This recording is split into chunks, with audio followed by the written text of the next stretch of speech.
Space, the final frontier. Well, okay, not really. All right, take two. Here in the Mitten State, welcome to Code 47, bringing you all things Star Trek, spanning the quadrants, the best thing since the neutral zone.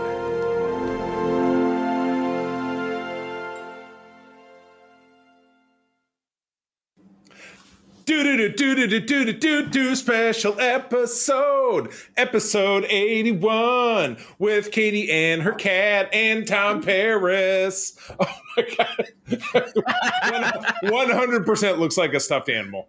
Yeah, she about feels like a stuffed animal, or somehow a guinea pig. Anyway, everyone, welcome back to this super special episode, technically episode 81 of the Holocron. Oh my god, of the Code 47 podcast. Oh no! Wow. You all missed it because you know what? And I refuse to do edits, so we're just gonna roll. We're gonna roll. Charlie was shitting at everybody because they could never say the name of the podcast. I know. Oh no! Code 47 podcast, episode 81, coming at you with what was a complete failure last year. We tried to produce a special episode just for Star Trek Day, which was this past Thursday, a celebration of the 56th anniversary, the first episode of the original Star Trek. There was a bonanza that afternoon with a bunch of cool new stuff. So we're going to skip the preamble. We're not going to do anything crazy, whack, funky, nutty. We're just going to go through this news. So without further ado, of course, I want to introduce my wonderful co-hosts. I have Katie with her stuffed animal cat.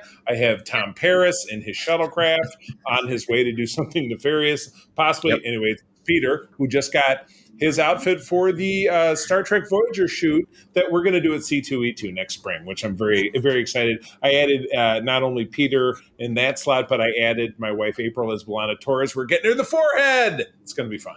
Really look forward to that. But anyway, let's get it rolling. First piece of news of all the great clips they showed. We didn't get an actual clip of this, but we did get some nice ancillary footage of a scene with Ortegas and Spock and the other crew members. But yes, the big announcement from Strange New World Season 2, which we already know is going to be great because we're going to get more Captain Kirk and we're going to get a little bit more exploration of all the characters. But veteran character comedian Carol Kane is joining the show. I couldn't have called this in a million, billion, gajillion years. It's totally crazy. Not only that, guys, what's the Star Trek connection with Carol Kane? It's a 6 degrees of separation kind of thing. I have no idea because I don't know who she is. Oh my! What about you, Katie? I do not know the connection, but I definitely know you. Have you ever seen Scrooged? Yeah, that's one of my favorites. No, yeah. Peter, no. Have a toaster. Yeah, exactly. No. Boom. What about Princess Bride? Have fun storming the castle. She's the. That's her. She's the troll wife. I'm not a witch. I'm your wife. Yeah, that's her. That's okay, her. she's just under so much makeup. Right, exactly. and she was wearing makeup and Scrooge as well, not as much. No, there was a sitcom, the late 1970s, called Taxi. Judd Hirsch had Tony Danza before Who's the Boss. It had her, and it also had Christopher Lloyd. Nice. Commander Crew from Star Trek 3. So there's your start. Like I said, a little bit more of a 6 degrees kind of deal happening. So anyway, she's great. If you've watched The Unbreakable Kimmy Schmidt over on Netflix, she was on that show. She's so sharp.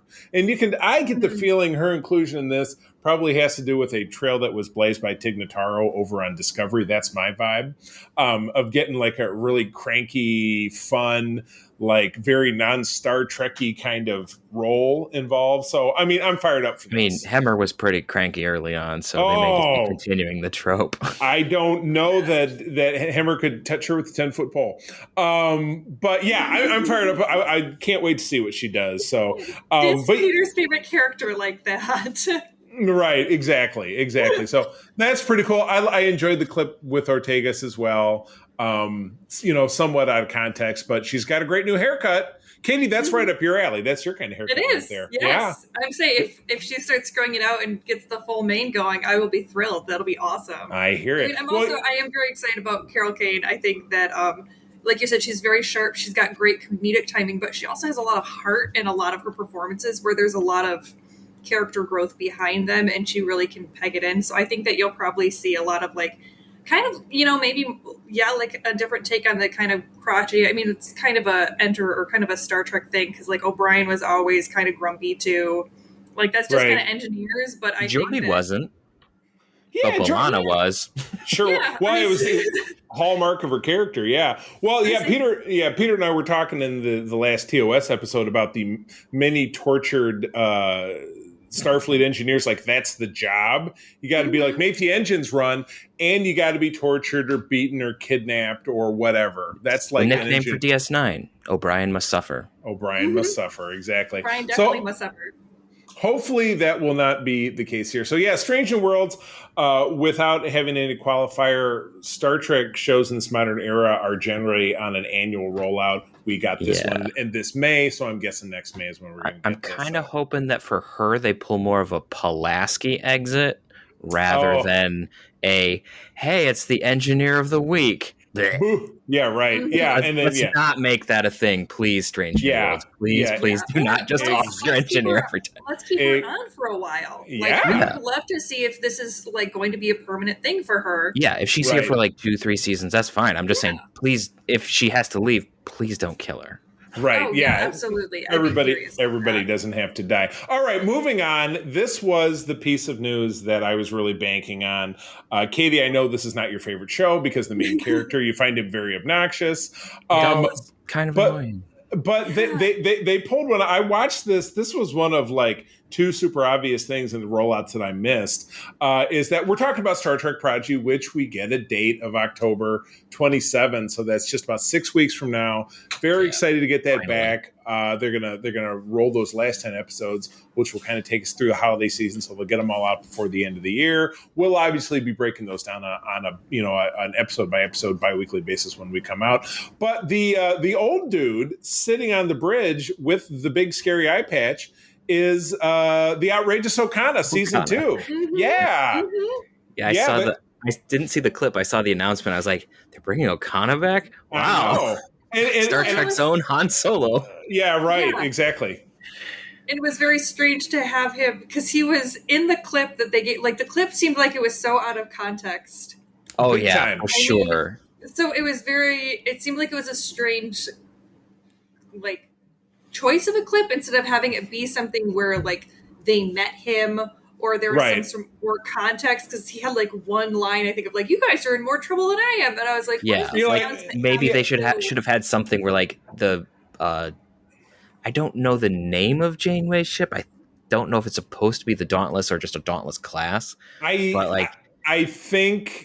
I think it is supposed to be the Dauntless, but I feel like either way, like it would have been nice if like the ship warps in and then Okana's like, oh no, right? I mean, this is like that. This is 100% out of context because what you can draw from, they're all wearing winter coats, so they were down on a winter planet. They probably found him; he was crashed somewhere, and then they're back up on the bridge, and Murph is in some kind of chrysalis. Because he's just a blob on the bridge, and Rakta is saying, "Oh, something's going on here," or whatever. We have a development at the end. Yeah, and then he runs off, and then they're yelling, and you've got everybody's yelling and screaming. Everybody's wearing winter coats, so they're all together.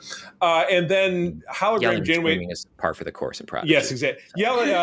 Janeway hologram Janeway comes back and says, "What did you guys do while I was sleeping?"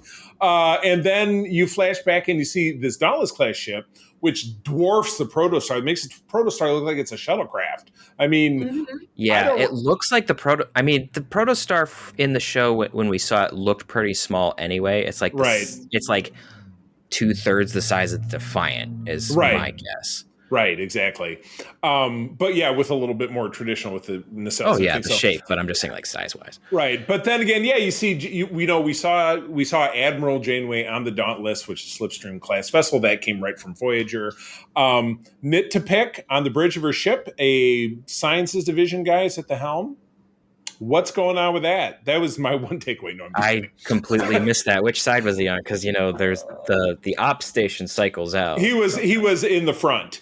He was sitting, dead center in the front. So anyway, nits to pick. I'm very excited about this because way back when the series debuted, they said, well, Robert Beltran's going to be back. We got just a clip of him as a recording of Chakotay, but also these two actors, including Jamila Jamil, who is Titania on She-Hulk, and one of the actors whose name is escaping me, who was in Hamilton, like the stage production that we've all seen on Disney Plus, and he was also in Blackish. He was the brother.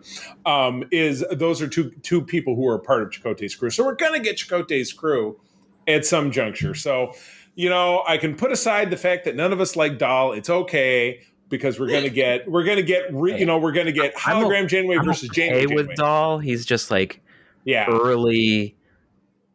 Like they're following like Avatar: The Last Airbender, so you have to have the main character a little annoying at first. Do not compare him to Aang. I'm not comparing him to Aang. I'm comparing the story arc style. He is not like Aang. We're having a revolt. I mean, I will say the one thing that I honestly found interesting that piqued me was, Doll said, "Hey, do not answer that hail because then like that living or whatever will get onto their ship." And the living construct will get on their ship. So there's a reason they're not answering their hails, which I'm curious to see how that works. So many little Easter eggs dropped, just boop, boop, boop, boop, boop. Yeah. Well, and that's what the orb lady kind of is, like a living construct type of deal. Oh, the Medusan? Yeah, the Zero. Yeah.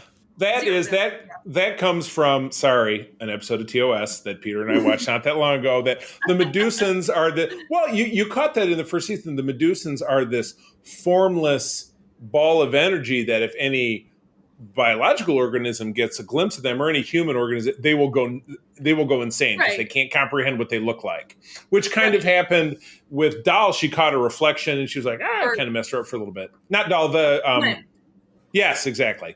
So you caught a little taste of that. So anyway, very excited about this. We'll have this back. I was doing our schedule. The last episode of season 3 of Lower Decks will correspond with episode 11 of this. So we'll have we'll have both to talk about, both animated programs to talk about in the same week.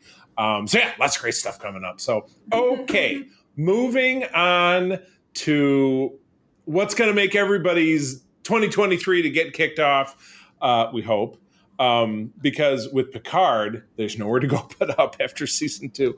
Oh my God. Say that, but this might be a hold my beer situation. I mean, I'll admit, I kind of hated myself for watching that trailer and letting the nostalgia kick in. And I was like, but they're all back together. And I was like, no, Katie, don't give in.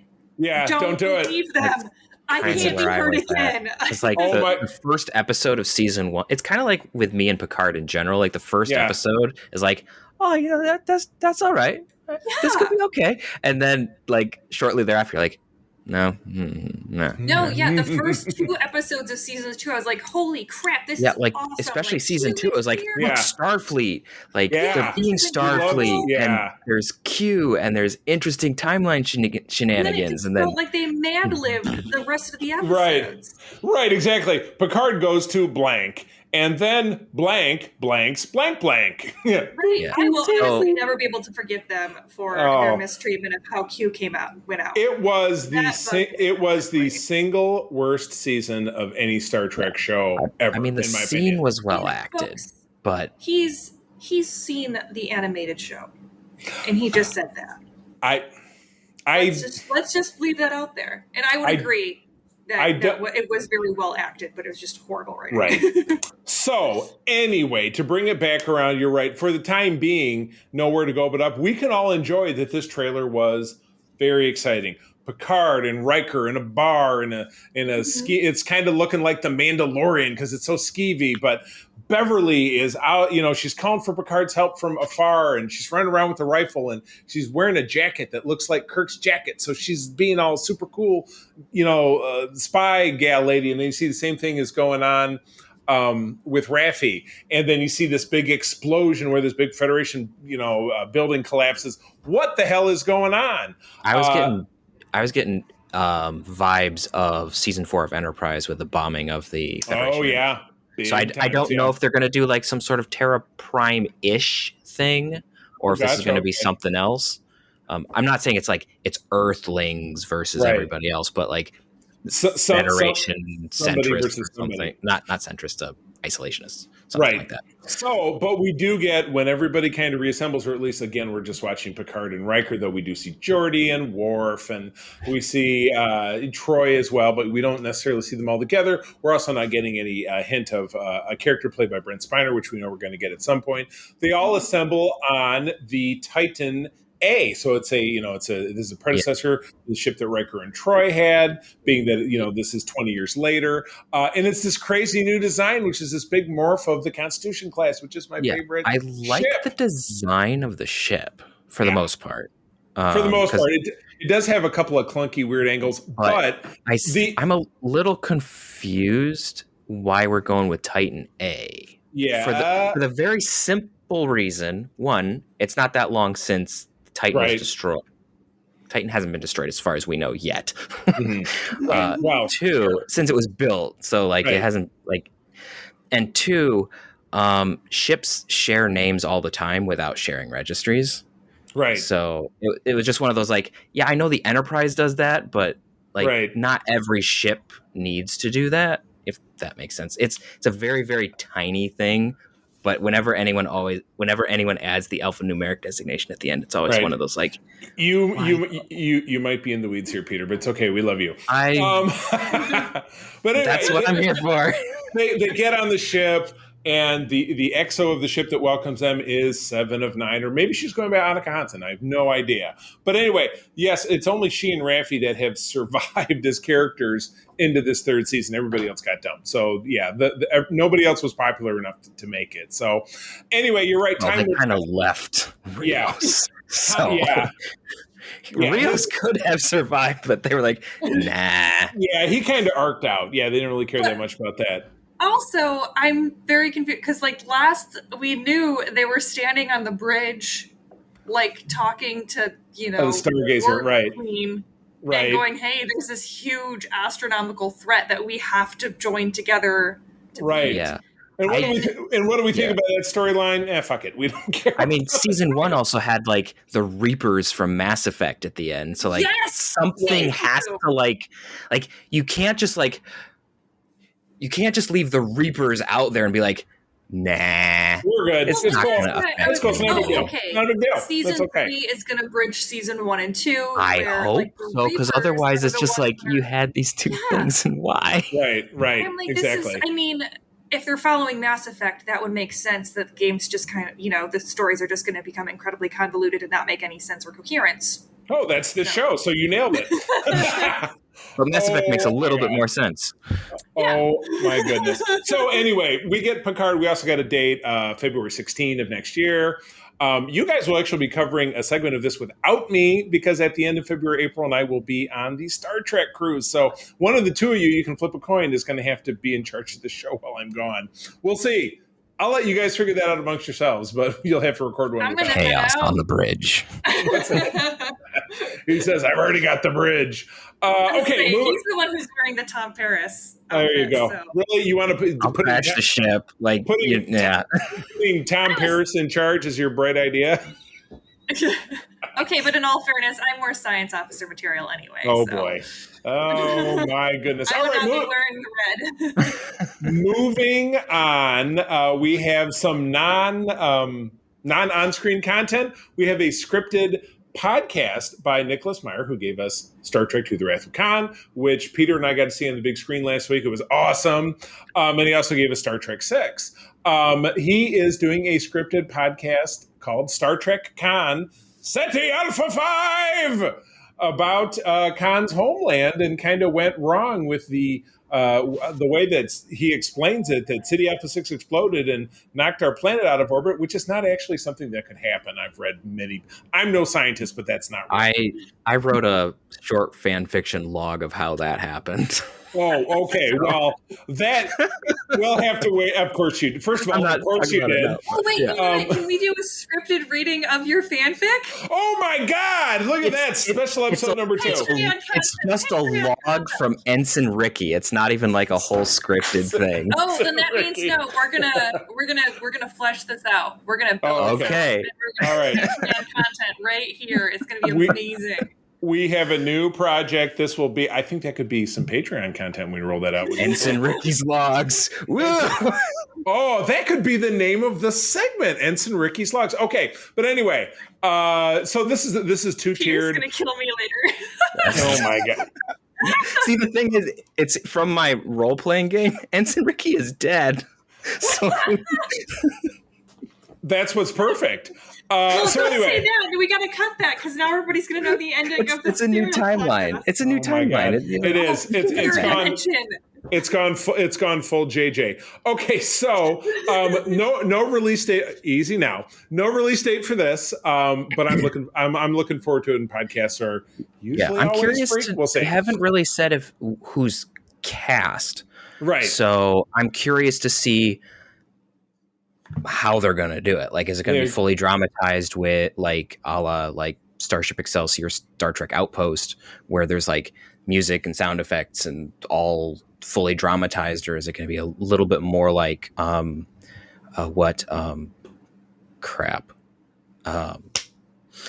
Siddig and actor for Garak, whose name is escaping me for some reason. Andrew Robinson. What those two did during the pandemic, where they had like Garak and Bashir doing random stuff. Oh, really? I don't know about that. I did not know anything about that. However, third option, somehow resurrect Ricardo Montalban a la Weekend at Bernie's. And no, that wouldn't really work for audio. Hey, I mean, if you watched Obi-Wan Kenobi, they can do a pretty convincing voice recreation of certain characters. Wow. Awesome. Other short caveat added on to the end of this, February brings the return of Star Trek The Pod Directive, which is the official Star Trek podcast with Tawny Newsome and Paul F. Tompkins, who were the hosts of Star Trek Day. I listened to the first season of this. I really like her. We exchanged something on Twitter once. Well, not really. She just did a cut and paste telling me the show was coming back. But you know what? It was my moment. I was very excited. No, I think that she's pretty awesome. So that should be fun. All right. 3 more tales to go. And this one is uniquely us. We're in the middle of Lower Decks right now. It was a little fun preview of what I think is episode 8. That will be out in about a month from now on October 13th. Crisis Point 2, Paradoxus.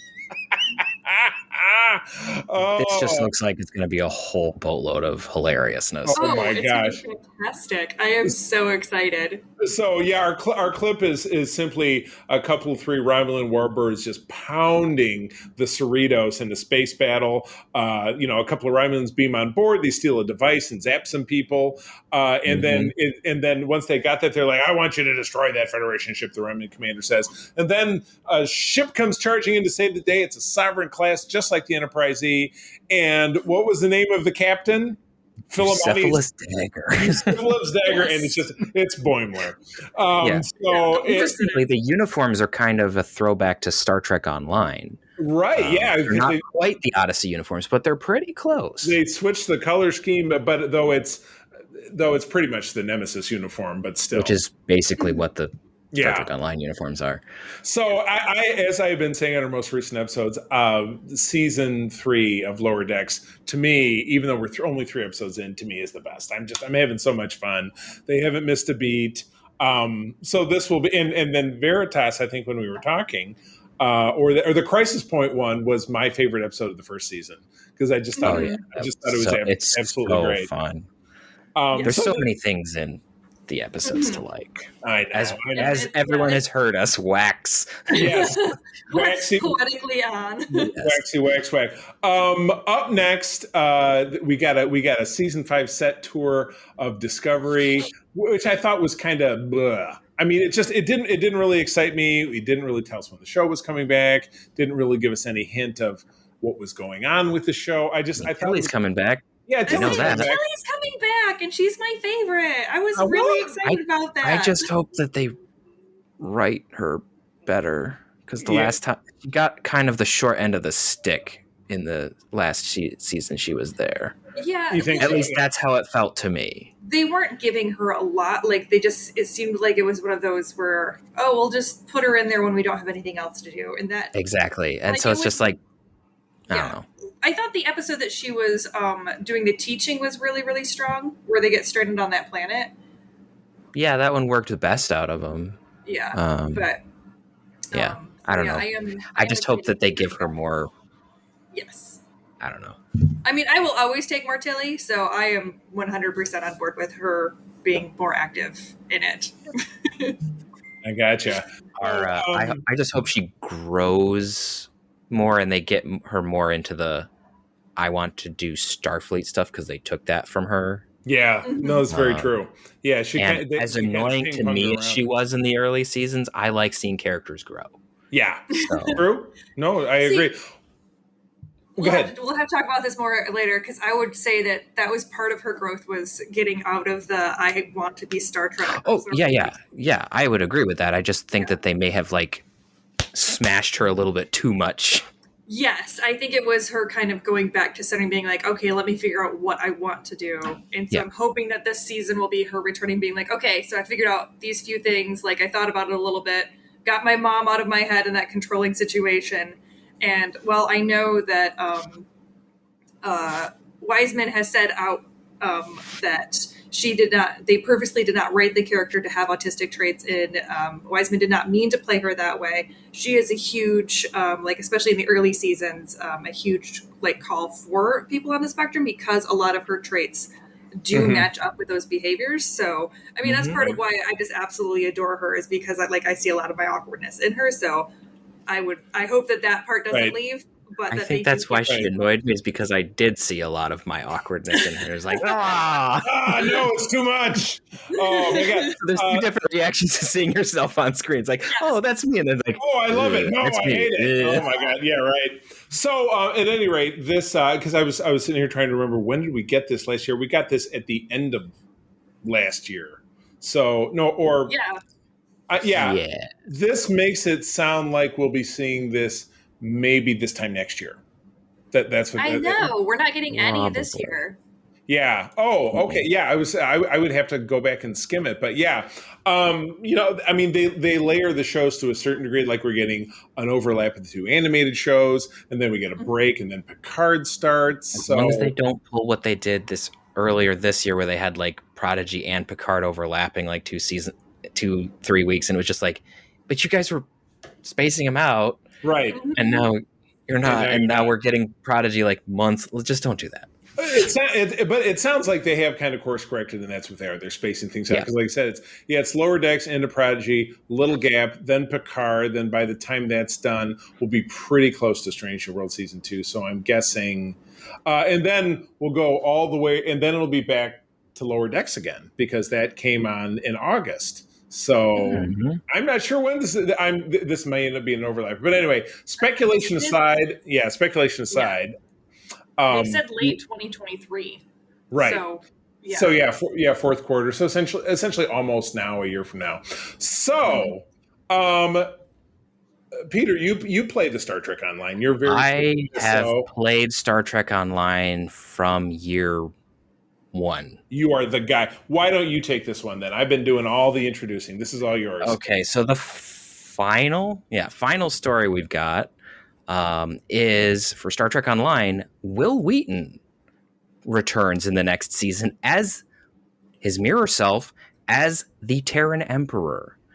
I'm shaking I will my head. say for myself, I did not see this coming, and I've been playing the damn thing. Yeah, so, well, that's impressive, and it looks like from this, it's all about Terran Emperor and attempting to control V'ger. So what happened in the most recent bit was they brought back Ilea. Okay, and V'ger apparently can cross dimensions now. Sure, why not? I like it. I mean, sure, but so the Terran Emperor, because with Star Trek Online, they've been bringing a lot of the mirror universe in. They like. Mirror Lita has been like a constant antagonist and a hilarious one the whole time. But anyway, so the Terran Emperor has been trying to find the mirror universe equivalent of V'ger to use as a weapon. And so we've been kind of getting hints for the past little while of like the Terran Emperor, the Terran Emperor. It's going to be a big, big reveal. And so I was sitting here going like, it'd be really interesting is if they got Picard to be the Terran Emperor, because that would be something that everyone would be like, oh my gosh. But it's Wesley, which is fine. I'm okay with bringing Wesley in to do the Mirror Emperor, but it doesn't feel quite like what they were teasing, if you know what I mean. Like, I'm good with it. I'm fine. It's just a little. It's weird, yeah. Oh yeah. It was not what I was expecting. Some people were like, "Oh yeah, I totally called Wesley," and like, Peter, no one expects the Wesley Inquisition, which is what this will be, because you played an Inquisitor. Oh my God! They had you play a mirror version of yourself. Oh my gosh! Which is the only time you hear your character talk, because they stick a vocoder on your throat, so you speak with a robotic voice. You're auto-tuned. You sound like you're auto-tuned. Because they don't want to make your character speak, because they want you to put the voice in. But so you have a vocoder, and so you're playing an Inquisitor in the Terran Empire. So yes, the Wesleyan Inquisition. Oh my gosh, totally crazy. Well, that is. Did we miss anything? Was there any other bits floating out there? I didn't see anything that happened that day. I watched it because I had it on next to me because I had an office day, so I was listening and glancing over and whatever. But I think that was everything, right? I think so. I mean, I looked at parts of it, and especially when you're like, "Oh, this thing dropped," I'd be like, okay, I'm going to go take a look now. I'm working, I swear. So that's it. So I love Star Trek Day. It's our own little Star Trek-y celebration. So it'll be fun. So we got a lot of good stuff coming up. And with that, any final thoughts, guys? Seems like it's going to be a good year. Yes. 'Tis a very good year for Star Trek. Anyway, that's it for us. So, Katie, where do people find you out there on the intrawebs? You can find me on Twitter under QT Geek. That's Q_T Geek, and on Instagram at Quintessential Geek. And I will be posting some photos on there that I took recently of Charlie and Peter and their Enterprise cosplays. Woohoo! Yes, that was totally awesome. So much fun. Peter, how about you? Not make me look like a dweeb. Photographic fakery. No, I'm just kidding. Peter, where do people find you, Peter? You can find me around the internet as Petrus Aquinas, Petrus_Aquinas. I don't post a whole lot, but you can find me. I know, but your growing acumen as a social media superstar because of this podcast will lead you to post more. I'm so sure of it. At any rate, you can find me on just about all socials, in particular on Twitter as @theC3. Just spell it out. April and I also run the USS Grand Petoskey here in Grand Rapids, Michigan. Both Katie and Peter are members, and you could be too. Check us out at the website of the same name. You can find us across all socials pretty much on that platform. I also do everything that I can to pump up our Secret Friends Unite social presence over on Facebook. So most of that content is me. Please subscribe to our YouTube channel and our network podcast feed to get all of our wonderful programs. This show, our Prime program, which is kind of geek a la carte. We have a great Star Wars program called Holocron Chronicles. See, I got it. And the video game show is called Co-op Mode, so we'd love to see you there. With that, I'm going to tell you, friends, as always, thank you for joining us. I'm going to tell you that sharing is caring, and to keep on trekking. This is from our new store. Keep on trekking. And wherever you go, go boldly. Peace and long life. This podcast is part of the Secret Friends Unite podcasting network. Visit secretfriendsunite.com for more great shows, articles, news, reviews, and more. Secret Friends Unite podcasts are available on Apple, Google, Spotify, and other podcast services around the world. If you'd like to be part of the conversation, you can join us on Facebook or our new Discord server, or follow @SecretFriendsU on Twitter. Please subscribe to Secret Friends Unite on YouTube and visit our merch store at tpublic.com. Just search Secret Friends Unite. Thanks for listening.